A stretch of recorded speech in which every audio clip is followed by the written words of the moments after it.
Okay, today we are going to be looking over the new patch and seeing what's going on.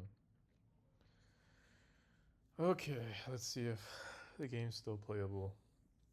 So water trolls available turn 0. Hydration heals them to full health again.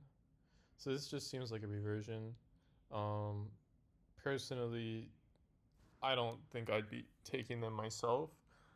That's not to say they can't be viable, but I think more or less it's just too much pain. It's too painful. I'd rather take a more consistent win con. I don't want to be in a situation where I have to micro troll over and it hits like one of my own units, and it's just too much nonsense you have to deal with. So I'm not gonna do that.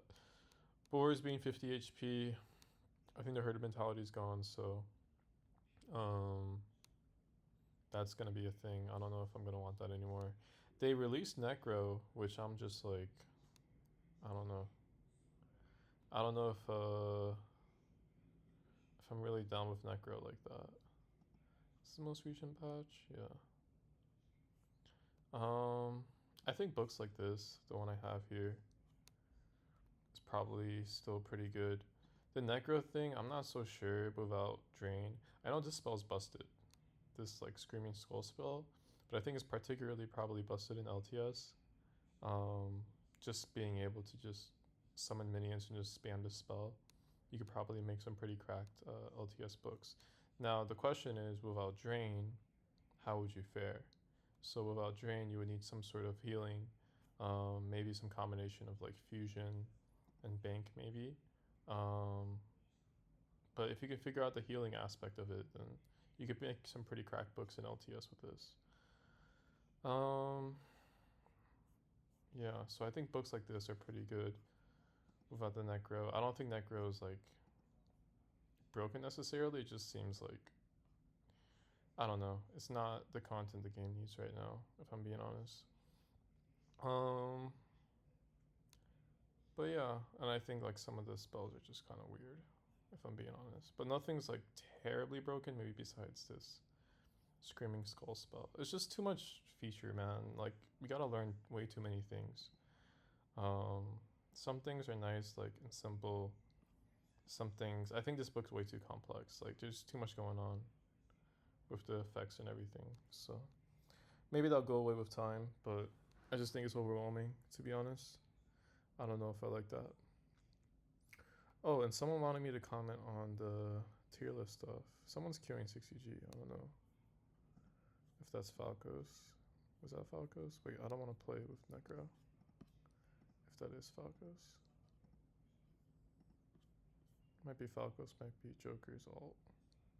But in any case, who's this guy playing?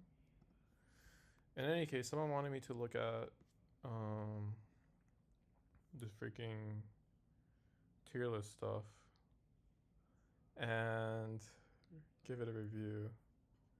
Let me just make sure I don't get into a game. So let's take a look. So how flattering to put me at the top here. I will say, I always think of myself, Nick, Seer, and Falcos as like one group of four. I don't really separate us four too much myself in my own head. I think we've all had great moments and whatnot. I actually think myself, Seer, and Falcos probably surpassed Nicoré like 2 years ago, 1.5 years ago. And at least that's like going off data, right? Like if you look at logs, Nicoré was last pretty active, I think a year and like 2-3 months ago. Let me look. Magical Worm. I remember he came back, he was like on a 40 game win streak. He was on like a 40 game win streak in 60G. I played him 4 times. I went here. I went 1, 2, 3, 3, 0, 1. So three wins and one draw. And I remember the draw was winning this game. But he was on like a 40 game win streak. He was beating good players too.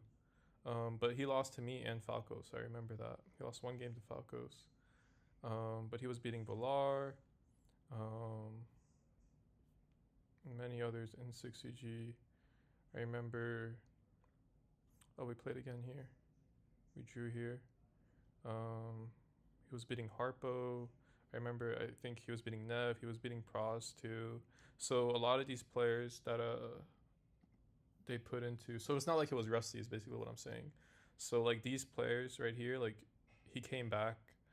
He was winning like 40 games in a row or something, and he was beating all these players pretty consistently.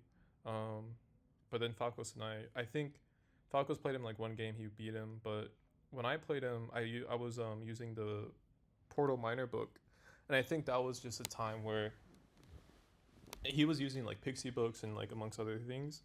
But I felt I didn't feel like too much pressure from him. To be honest, I think his level is still probably definitely higher than these guys. But as far as like the four of us go, I think actually Falco, Seer, and myself probably surpassed him in the past 2 years. Now that's not to say like if he comes back, trains really hard, you know, he couldn't be better. But I don't know if I don't know if I would necessarily like put him above there. Like I don't know. Like even like Seer for instance, like extremely strong player. And it's hard to really tell what makes a player strong just going off like achievements and stuff because Seer isn't like a very achievement oriented player. But I do know like in terms of just sheer skill, like strategy level, I can kind of tell like you can when you're in the ring with someone, when you're like fighting with someone, sometimes you can tell like, hey, this guy, you know, he's good. You know, he's got all the characteristics and whatnot. So between like us four, I would just kind of put them all there. I think Nick's done some like great things. You know, you'd have to go back 3 years. You know, when I first joined the game, he was 2.9K, um, and I was, you know, getting back into 60G and whatnot. But and it took me a while to really like get back to like archmage level, whatever. But yeah, he did have his era where he was kind of dominant. Um, but you can't sleep on these two players either. I think it's fair to just put us all in like one tier, um, given historical context. Beyond that, I'd say I don't know.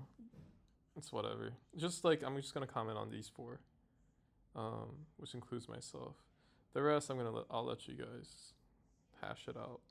But yeah, definitely gotta respect what Falcos has done for the game. He's innovated a lot of like if you see those flightless strats where like you use wormhole and peg, or like wormhole with rush and stuff. Like he was the one that really kind of brought it into the scene. Um, there's a lot of aspects of the game where like he'll bring like innovation into the scene that people I don't think really appreciate. I mean, he's my most played player, right? Amongst like these two, Seer like doesn't usually like to play me. Um, Seer avoids usually like stressful situations, and he's like opportunistic. But when he turns it on, I think he really does turn it on. I think in terms of mental endurance, like Seer is probably like the weakest. But like when he turns it on, like he really does turn it on. Um, Myself and Falcos definitely up there. Like I could tell you pros and cons with like all these players. Like Falcos, amazing at he's an amazing closer, like really amazing closer. Um, I'd say like similar to Nick. I think Nick's also notoriously a great closer, especially when it comes with to like utilizing swarm and whatnot.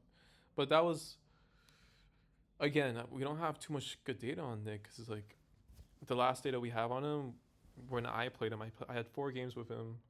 Um, I think it was 5. I think I saw another draw in there, but um, yeah, I didn't really feel too that sort of dominance that I felt like 3 years ago compared to like a year and 2 months ago. Um, but yeah, with that said, because of like historical context, um, definitely still some respect there. And Seer too, like Seer's a monster. When he really wants to turn it on. If just you have to give him a good reason. Give the guy a good reason, right? Some achievement to get something, and he'll turn your lights on.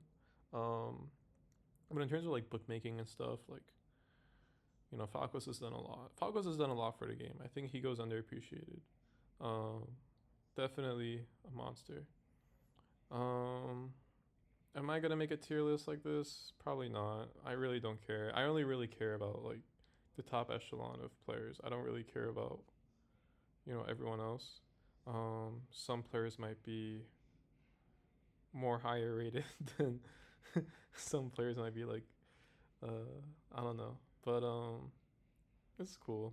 I think these kind of lists spark discussions, which that's it's something, right? Um, but yeah, going back to the game,